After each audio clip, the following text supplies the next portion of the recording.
when Tom and I first met in 1959, we did share that dream of someday, somehow, having a bit of a restaurant or a bit of a vineyard. It was always our dream somehow to be in the food and wine business.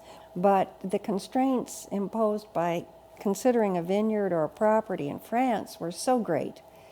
It was really physically, geographically, culturally, politically impossible to have a French Bordeaux vineyard. And we saw that every time we went to France, that we were continually frustrated in even considering that possibility. And we lived in Colorado, which at that time was a gastronomic wasteland. Of course, it's wonderful now, filled with fabulous restaurants, but not in 1959. So we had restaurant destination travels, and we would go to France because we were Francophiles and we loved the French Bordeaux most of all. But we would go to France, and then we had our restaurant destination places in the United States, New Orleans, New York, but our favorite was always San Francisco.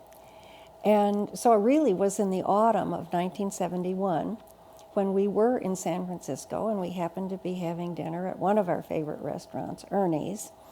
And Jean, the French sommelier, knew us pretty well, and he saw us perusing his wine list. We were focusing, of course, on the French Bordeaux.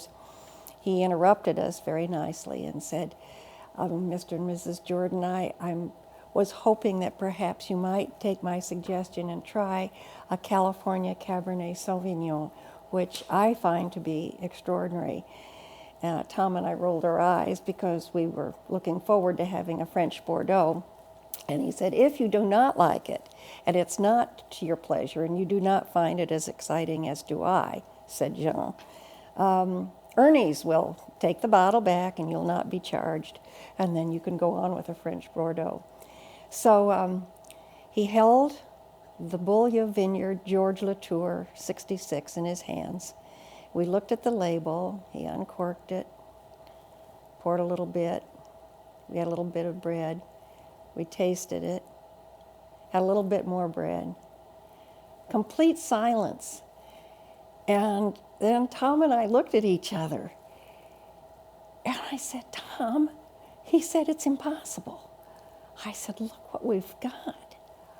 It is now possible. And the shock was just, I can still feel it. The shock was so great that now we really had the possibility of a beautiful Bordeaux-style wine being made in California. And we would not be driven to the frustration of having to even consider France anymore. We could do it here if we could do it. We could do it in this country, and we could do it in California because Beaulieu Vineyard had done it, and so could we.